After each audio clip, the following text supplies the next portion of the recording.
Before you listen to this BBC podcast, I'd like to quickly tell you about some others. My name's Andy Martin and I'm the editor of a team of podcast producers at the BBC in Northern Ireland. It's a job I really love because we get to tell the stories that really matter to people here, but which also resonate and apply to listeners around the world. And because the team has such a diverse range of skills and strengths, we have trained journalists, people who love digging through archives, we've got drama and even comedy experts. We really can do those stories justice. So if you like this podcast, head to BBC Sounds where you'll find plenty more fascinating stories from all around the UK. BBC Sounds. Music, radio, podcasts.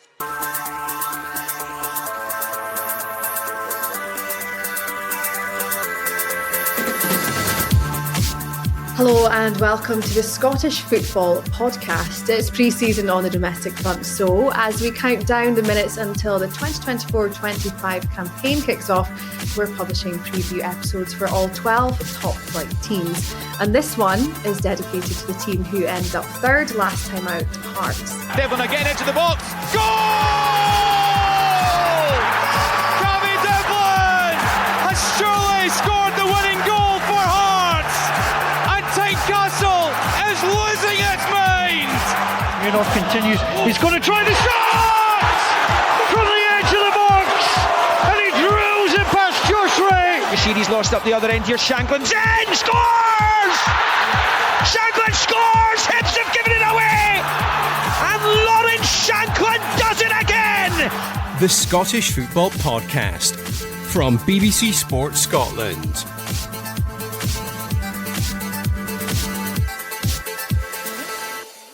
Now joining me for this one, former Hearts midfielder Ryan Stevenson and lead commentator for Hearts TV and co-host of the Scarves Around the Funnel podcast, Laurie Dunsire. Now, Ryan and Laurie, thank you for joining us. I need to ask you both, have you recovered from the heartache of Scotland at the Euros? Laurie can go first. Just about. Not enough Lawrence Shanklin for my liking. So, yeah. Hopefully the Premiership season return will help us get over it nice and quickly. Yeah, pretty much the same. I think not enough Lawrence, and yeah, I think it was disappointing the way it ended. I think for every Scotland fan, it was disappointing the way it ended. It really was, wasn't it? But yeah, as Scotland fans, we dare to dream. We'll be back. We'll be back one day. Hopefully soon. Exactly. Now, before we look ahead, let's quickly recap how last season went for Hearts. It was Stephen Naismith's first full season in the dugout. Having been in charge on an interim basis, he was appointed as permanent head coach in June. They started brightly and memorably beat Rosenborg 4-3 on aggregate in the Europa Conference League. They ended the league campaign comfortably in third place on 68 points, 17 behind Rangers and 12 ahead of Kilmarnock. Their Premiership form included successive 2-0 wins over champion Celtic home and away. They made it to the semi-finals of both the League and Scottish Cups, losing to Rangers on both occasions. And captain Lawrence Shanklin was their main man and ended the season as top scorer and player of the year. Ryan, how would you sum up last season for Hearts? I think on the whole, it was good. The number one priority thing for Hearts and the start of every season is to finish third. So they managed to do that. I think obviously the way we started, and it was no slight on Stephen, was the way we started with the full is he manager, is he not manager sort of thing was difficult, I think, for everyone. I think for the fans, I think for the full club, because of the press conferences and things that he couldn't say but he could say and all that sort of stuff. But I think when we got to the end of the season and you look back, it's been positive because we have finished third. I think the biggest disappointment was probably the way we played against Rangers over the course of the season. And I think when you do well and you do finish third, and we've finished 12 points ahead of Kilmarnock, as you said, getting to semi-finals and things like that, that's when you can be at your most vulnerable, because you then just think, this season coming, we're going to finish third again, we're in Europe, blah, blah, blah, blah. And I banged on about it at Christmas time, was Lawrence had scored 18 goals, I think, at Christmas, and the closest to Lawrence was 3, and it was own goals. So for me, as good as it has been, there's still a few things that we obviously need to iron out to make us a lot stronger going into this season, because inevitably, if Lawrence has an off season, yes, he might get you 10, 15 goals if he does have a really, really bad season, but we can't just rely on one guy to score us 30 odd goals in one season every single year, because it's impossible. It's a lot of pressure on one player too. I mean, Laurie, would you say that expectations were met last season, or how would you sum it up? I think absolutely expectations were met. As Ryan says, if you're a Hearts fan, also if you're an Aberdeen fan, then the minimum expectation is third. Only one team can get it, so I think you've got to say it was a positive campaign, especially after the way the previous season ended, especially because Stephen Naismith was such an inexperienced manager. I think some of the highs, you've got to talk about the fact the away form was so good. I think best number of away wins since 91-92, and that was a 44-game season. So I think the team showed a lot of resilience away from home to dig out a lot of results, some of them quite tricky. You highlighted Iona, the 2 wins against Celtic, I think have to be positive. Yep, you can look at the Rangers games, they're big disappointments, can't get away from that, but to win twice against Celtic, one of them at Celtic Park. As up steps, Kingsley curls it to the bottom corner. It's a peach from Stephen Kingsley, and Hearts have got a second goal at Celtic Park. It is one of those unstoppable free kicks from the boot of Stephen Kingsley. A venue Hearts have really struggled at over the years, and to do it in a way that I actually thought was quite comfortable, albeit with very little possession. I don't think Celtic ever looked like they were going to get back into that game. And I think even if you look at the points total, it's the second highest we've ever recorded in a season, joint second highest. Only 05-06 got better than it. So I think we've hit a lot of strong targets. Ryan does raise some good points. I think we'll look ahead to next season when I think we'll be hoping to address some of those. But as a season, I think it's a pretty good 8 out of 10 for me if you were going to give it a rating, especially with another qualification for Europe. I think it's the first time we've ever qualified for Europe in 3 successive seasons. So I think plenty of positives, but room for improvement as well. That's a good positive, because if we actually look at the season ahead, I'm going to ask you for another score on a scale of 1 to 10. How optimistic are you feeling, Laurie, going into the new season, and why? I'm probably going to be boring and say the exact same, which is an 8 out of 10.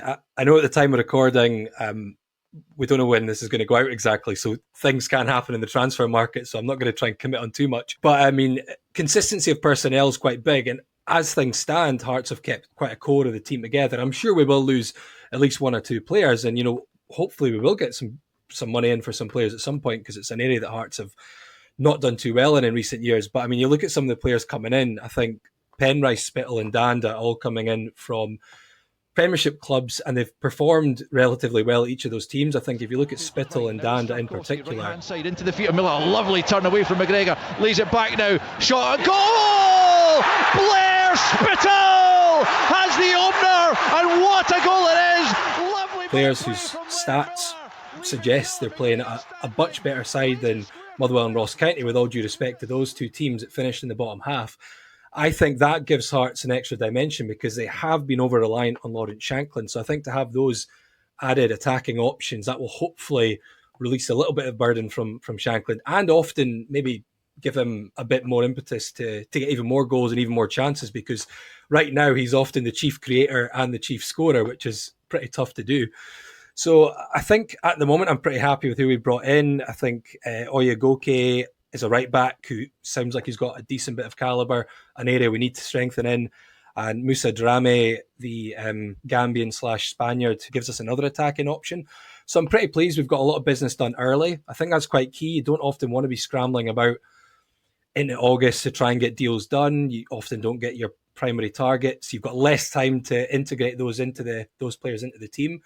So I'm quite optimistic that we've kept, at the moment, a core of players in there, and we've added some sensible signings. Maybe some people will say signing from Ross County and Motherwell isn't the glamour signings you're looking for, but I think so many times you get a name in from abroad and they don't perform at Premiership level, but these players have done it in this league, so there's no reason why they shouldn't be able to step up to play for Hearts and do even better than what they've been doing for the likes of Livy, Ross County and Motherwell. So I'm optimistic that we can at least sustain what we've done last season and actually build on a few areas where there's been room for improvement.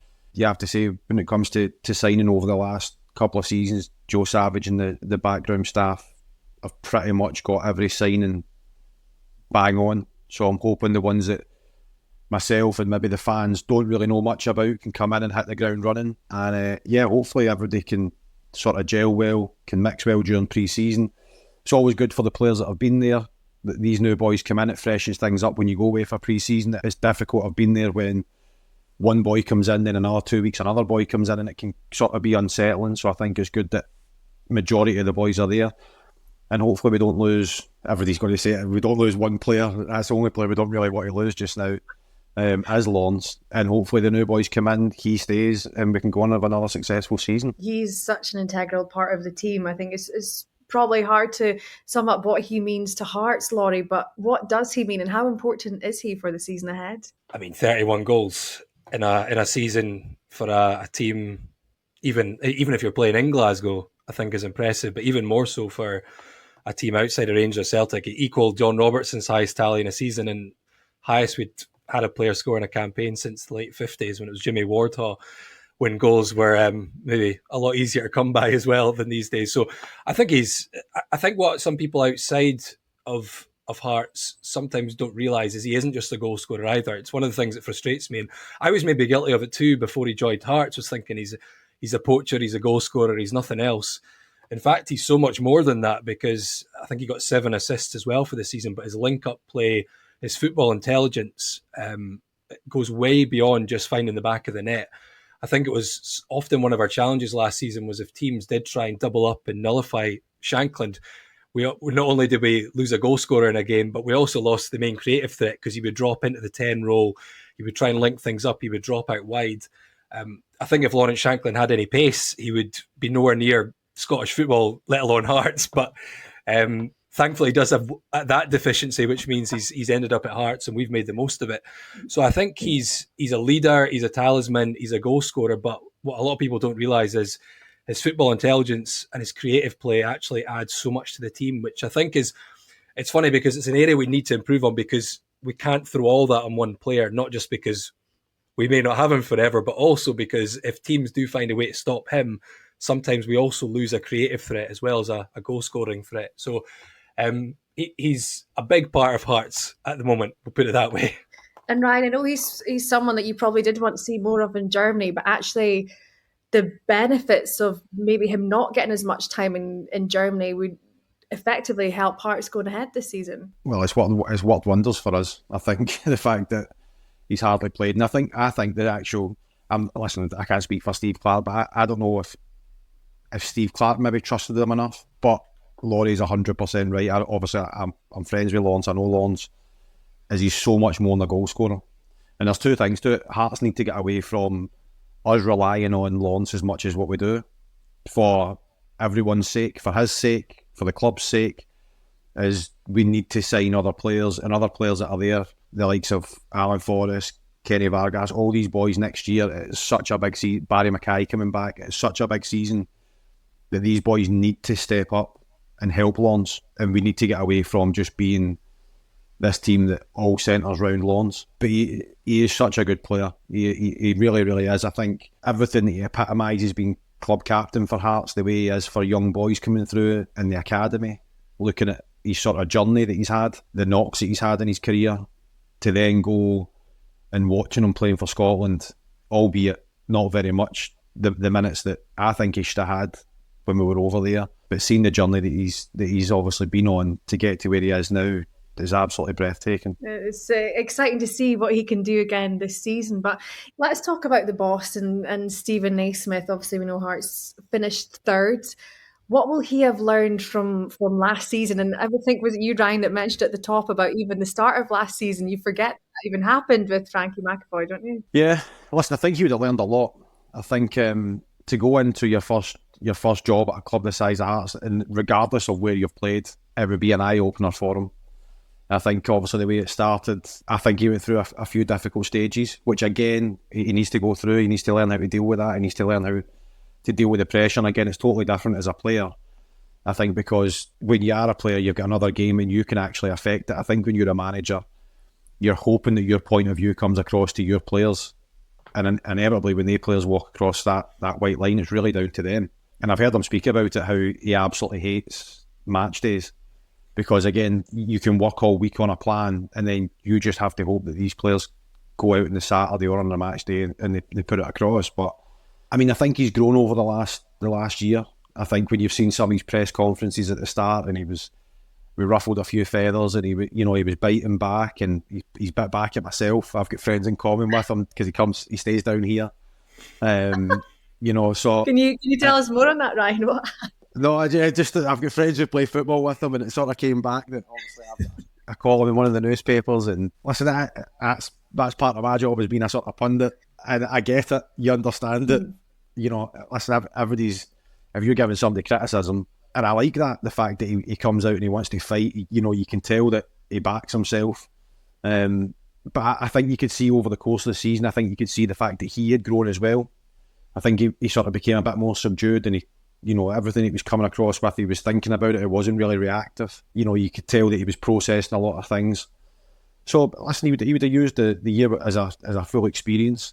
I think you couldn't ask for any better. He's finished third, and the team's done really, really well. But we all know what football's like, and it's so fickle. We've all been involved in it.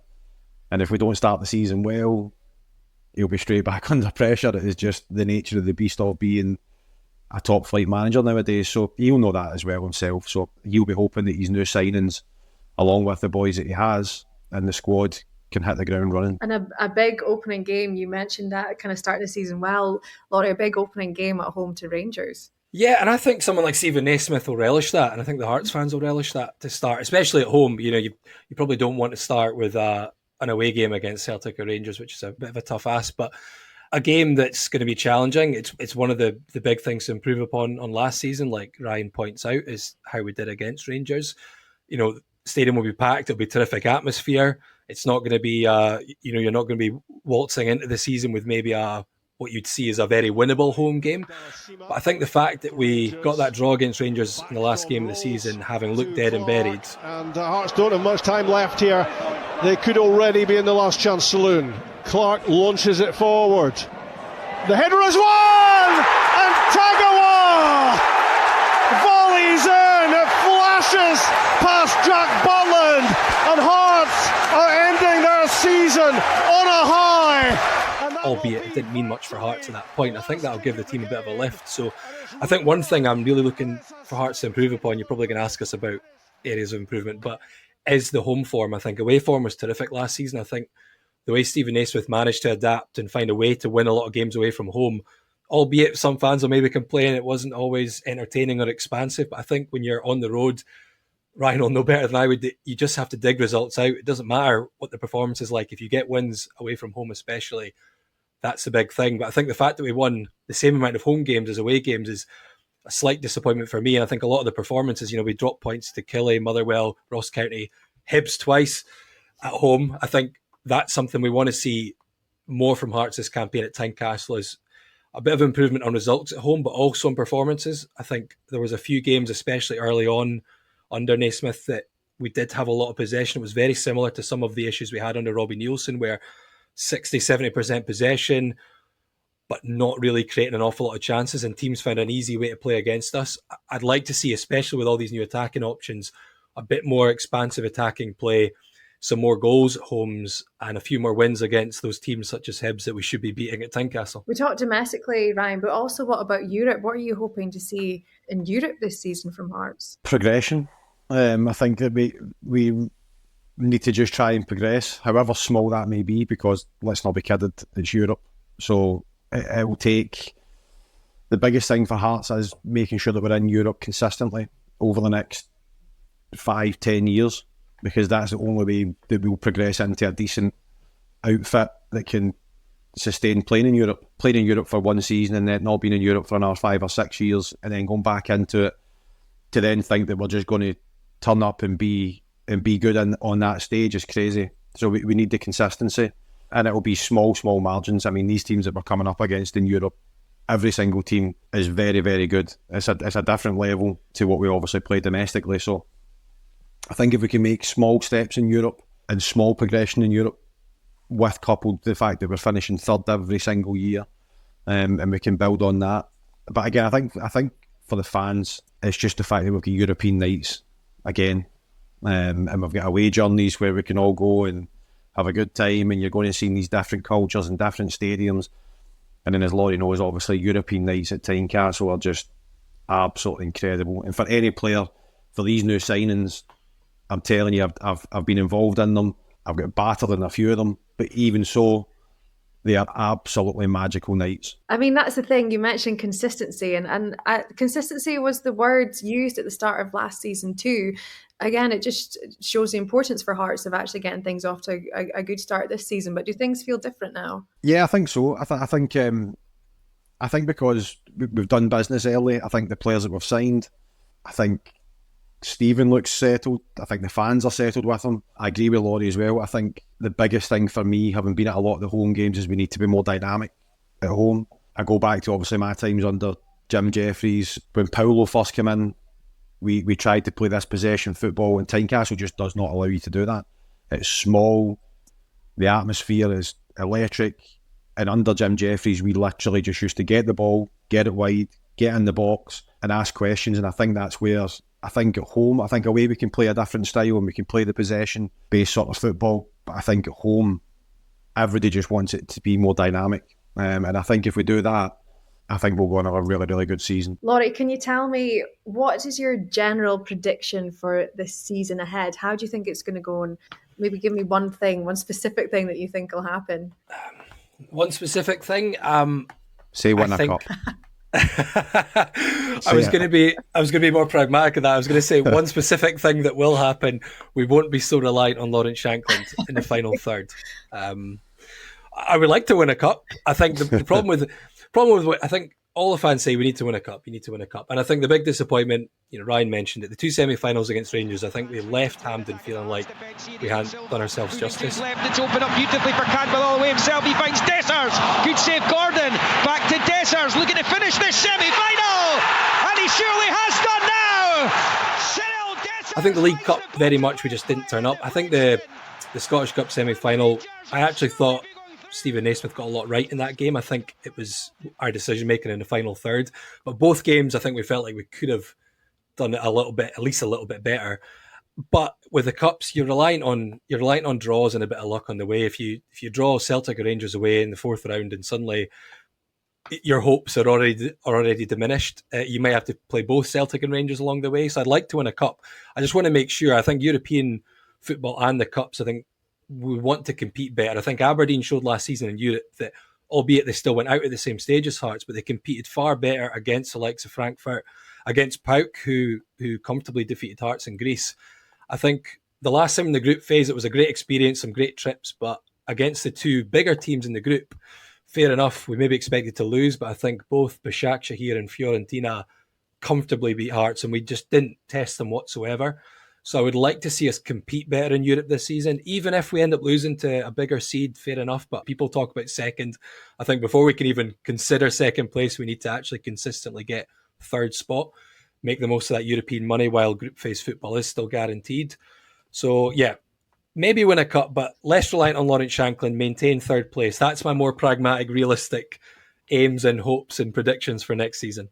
What about you, Ryan? Is a cup on your horizon? Laurie's actually speaking football sense there, where I'm actually speaking fan sense. Should be the other way around. Should be the other way around. Should be. That's the thing with the cup as well. You kind of fate's in the hands of whoever's doing the draw. Yeah, no, it really is. I think, listen, putting my sensible hat back on, it would need to be. We have to finish third. That's where we need to be, and if we can get to a final, or we can win a cup. I mean, I think for anyone, I think when Robbie was there as well, I think it's just not getting the monkey off the back, but everybody just, if you're the manager, you want to just win something, because then you can say, every day we finish third, everybody expects Hearts to finish third, and it kind of not gets quashed down, but it sort of just seems to become expected that, yeah, they're finished third because the size of the club, all that. I would just love to see us win something, I genuinely would, and that's just from a fan's point of view. Well, what a season in store for kind of everyone involved in Scottish football, and for Hearts it's very exciting to see what will happen this season. Thank you so much, Ryan and Laurie, for joining us today. Now remember, we'll have preview episodes dedicated to each Premiership team, so follow or subscribe to the Scottish Football Podcast wherever you listen, so you're across everything you need to know as we head into the new season. We cannot wait. We'll see you then. For everything you need to know about your team this season, download the BBC Sport app. All the latest news, goal updates, stats and scores, and insight and analysis. Just select your club to get the biggest stories and best content at your fingertips. What a result. Download the BBC Sport app for everything you need to know about your team this season.